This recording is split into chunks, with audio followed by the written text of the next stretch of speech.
최종 투자금 0원. 투자금을 최소화하면서 자산을 가장 빠르게 모을 수 있는 방법. 그런 투자가 가능한가요? 경기도 역세권 차량으로 2분 거리에 꿈의 다가구. 구조와 방법만 알면 누구나 가능합니다. 영상 보시죠.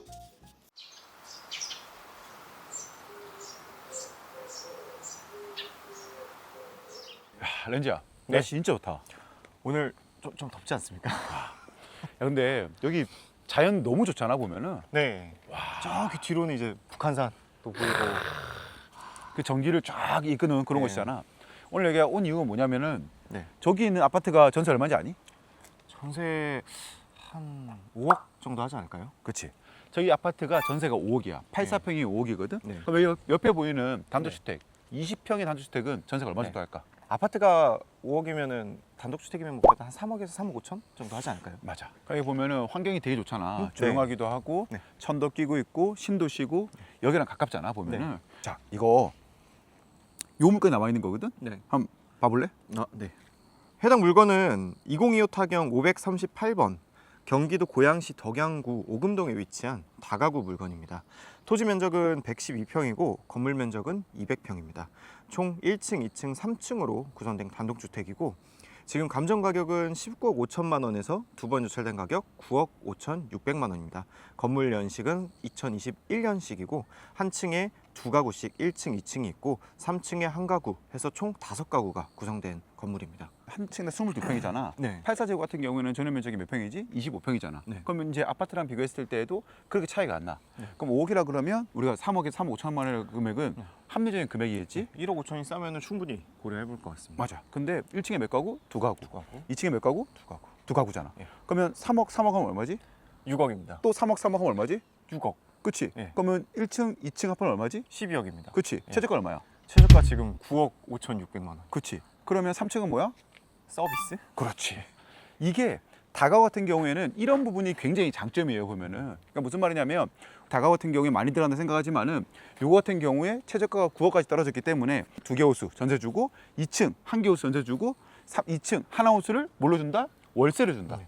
그럼 어떻게 되지? 현금 흐름이 이제 나오는 거죠. 그치? 1층에 두 개, 2층에 하나 가지고 우리가 이 건물에 매입을 하는 거고 네. 하나에서는 보증금을 받고 월세를 받으면서 그 월세 받는 걸로 노후 생활할 수 있고 3층에 내가 실제 거주할 수 있는 공간 40평 정도 되는 공간을 내가 단독적으로 사용할 수 있다는 거는 큰 장점이 될 수 있거든. 우리 어머니가 그런 말씀 하셨어. 나는 평생 가도록 내 꿈이 다가구다 하셨단 말이야.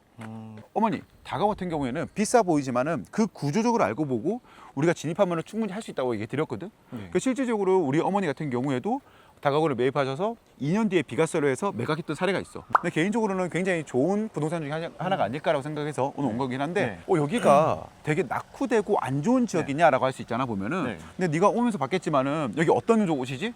여기는 3호선 라인 가까운 곳 그리고 삼성동이라는 그치. 곳인데 주변에 이제 신도시인 거죠. 서울과 접근성이 가장 좋은 삼성동이라는 곳이거든 보면은. 네. 여러분들 삼성동에 대한 호재를 알고 계시나요? 어떤 게 있는지 렌지님께서 말씀해 주실 거예요. 삼성동 같은 경우에는 3호선 라인과 이제 삼성역이 있는 위치고 제가 삼성동이라고 말씀드렸는데 지번으로 정확히 따지면 오금동인데 이 오금동이 삼성지구 안에 있는 동네입니다. 그래서 삼성지구 같은 경우에는 LH가 개발한 507만 제곱미터짜리 택지지구인데 규모로 따지면은 평촌 신도시랑 거의 비슷한 규모입니다. 그래서 계획 수용 인구 같은 경우에는 5만 9천 명, 2만 2천 세대 정도 되고 그 중에 오금동은 북쪽에 이제 단독주택 단지로 조성된 구역이라서 아파트 동네라기보다는 그래도 단독 다가구 주택들이 있는 동네입니다. 주로 서울로 출퇴근하는 직장인이나 아니면은 스타필드 고양, 이케아 같은 상업시설이 서 근무하시는 분들이 주로 거주하고 있습니다. 그래서 서울로 출퇴근하시는 분들은 교통 3호선 원흥역, 삼성역 생활권이 되나 보니까 이제 연신내, 불광, 종로까지 바로 갈 수 있는 위치입니다. 이 3호선 라인을 끼고 있기 때문에 3호선 네. 어디까지 내려가지? 저 교대까지 내려가잖아 보면은. 여기서 이제 강남까지 가는 것도 크게 어렵지 않거든 보면은. 그래서 이런 장점을 가지고 있다는 도시고 진짜 그림같이 단독주택을 되게 이쁘게 지어놨거든. 물건지 앞에서 보고 저희가 주변도 한번 보여드리도록 하겠습니다. 자, 가시죠.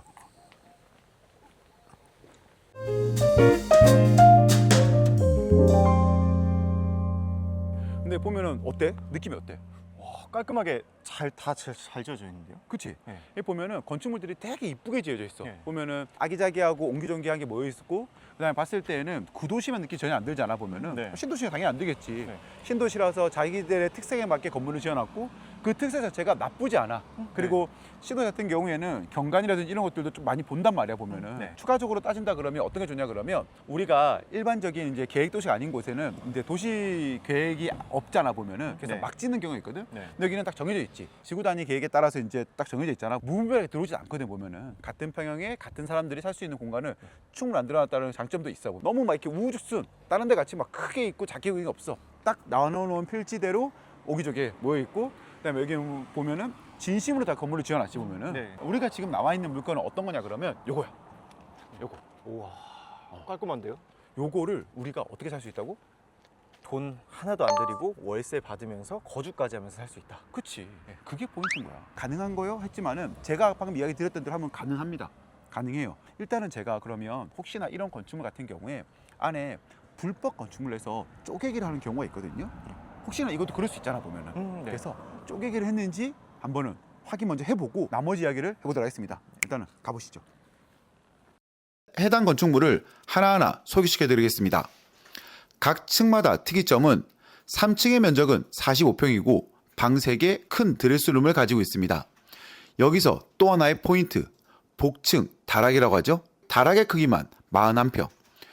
주인 세대는 총 80평이 넘는 면적을 이용할 수 있습니다. 다음은 1층과 2층입니다. 각각 두 가구로 같은 구조로 되어 있습니다. 총 45평으로 22평으로 나눠져 있으며 방 3개, 화장실 2개의 크기로 아파트랑 비교하더라도 전혀 손색이 없습니다. 결론적으로 불법 건축물은 없다. 아주 깔끔한 건축물입니다. 내부 같은 경우에는 보셨겠지만은 불법 건축물 없이 굉장히 잘 지어진 건물입니다. 보면은 보증금이 한 14억 가량 됩니다. 네. 되는데 이렇게 봤을 때는 많은 분들께서 명도하고 힘든 거 아니에요? 라고 물어볼 수 있어요. 명도는 쉬울 수는 없습니다. 하지만은 이 같은 경우에 14억을 못 받아간다고 하지만 2층 같은 경우에는 한 사람은 LH에서 한 사람은 선순 임차인이기 때문에 모든 돈을 다 받아가더라고요. 그래서 그런 거 생각한다 그러면 2층 같은 경우에는 명도할 필요가 있다 없다? 없다. 네. 아까 보여드렸다시피 우리가 2층에서 딱 봤을 때 한 곳은 에어컨이 있고 한 곳은 에어컨이 없어. 그 말 무슨 말이지? 한 곳은 이미 나가셨다. 그치. 그래서 2층 같은 경우에는 명도를 할 필요가 없다라는 게 포인트고요. 소유자 같은 경우에 3층에 살고 계신 것 같은데 네. 3층 같은 경우에는 여기 보시면 아시겠지만은 다락도 있는 것 같아요 보니까. 그래서 여기 옆에 다락도 있고 지금 우리 해당 건물과 옆에 건물이 같이 지어진 것 같아요 보니까 같은 사람이 지어진 것 같은데 대각선을 보더라도 저렇게 위에 공간이 있다라는 것은 다락이랑 공간이 있다라 할 수 있는 거거든요. 내가 실제 사용할 수 있을 때도 좋지만은 어떻게 보면은 전세나 월세를 줄 때에도 더 큰 금액을 줄 수 있다. 내가 2인 가구야? 그러면은 여기 밑에 살고 22평 살고 위에는 전세를 줄 수 있는 거잖아. 저는 그럴 것 같습니다. 그러니까 네. 내가 굳이 그럴 필요 없잖아요. 그러니까 이런 식으로 우리가 좀 맞춰간다 그러면 충분히 가능하지 않을까 생각이 들어요. 그리고 요거 같은 경우는 저 개인적으로 렌지님 같이 젊은 투자자분들 또는 결혼하기 전에 있으신 분들한테 추천을 시거든요. 그 이유가 뭐죠? 저같이 이제 젊은 사람들 같은 경우에는 돈이 많이 달고 있지 않은데 그냥 이런 물건 거의 투자금 들어가지 않게 세팅한 다음에 좀 뭐 거주를 해도 되고 아니면 전세를 줘도 되는데 만약에 그렇게 세팅을 하고 2년 후에 비과세로 매도를 한다 그러면 이제 원래 갖고 있던 금액보다 조금 더 큰 금액 시드머니를 가질 수 있기 때문에 이제 처음에 투자하는 입장에서도 충분히 메리트 있는 물건으로 보입니다. 결론적으로 그거죠. 우리가 큰 돈이 들이지 않고 2년 동안 살다가 내가 향후에 그 금액에 매각을 한다라고 했을 때는 그만큼 양도 차익이 되는 거잖아요. 비과세를 받았다 그러면 그 양도세에 대한 부분을 최대한 안 낼 수 있는 부분이 있거든요. 그러니까 우리가 이런 혜택을 받을 수 있을 때 받아야 된다는 거예요. 돈이 있어야지만이 가질 수 있다 그런 거 아니에요. 돈이 많이 없어도 가질 수 있습니다. 즉 하나도 없으면 안 되겠지만은 내가 지금에 있는 전세금 정도만 가지고 있다 하더라도 해당 주택은 가질 수 있는 것이고 해당 주택을 가지고 있었으면서 내가 2년 뒤에 매각을 하고 더 큰 데로 넘어간다. 즉 부의 사다리. 그 사다리를 밟고 올라갈 수 있는 부동산 중에 하나가 저는 이런 다가구로 생각하는 거거든요. 내가 아파트만 보고 빌라만 보다 보니까 그 시야가 좁아질 수밖에 없어요. 하지만 이러한 투자 방법을 안다고 했을 때는 여러분의 투자 방법은 다양한 방법을 통해서 부를 빠르게 쌓을 수 있을 거라 생각합니다. 여러분들께서도 이 부동산은 얼마 안 남았으니까요. 유심히 잘 보시고 이런 투자 있습니다라는 것을 많이 알려주시면 좋겠습니다. 이런 얘기가 더 궁금하다 하시는 분들께서는 고정 댓글란에 카카오톡 방가기 바로 가겠습니다. 클릭하셔서 들어오시면 더 많은 이야기 나눠보도록 하겠습니다. 네, 그럼 여기까지 하겠습니다. 감사합니다. 감사합니다.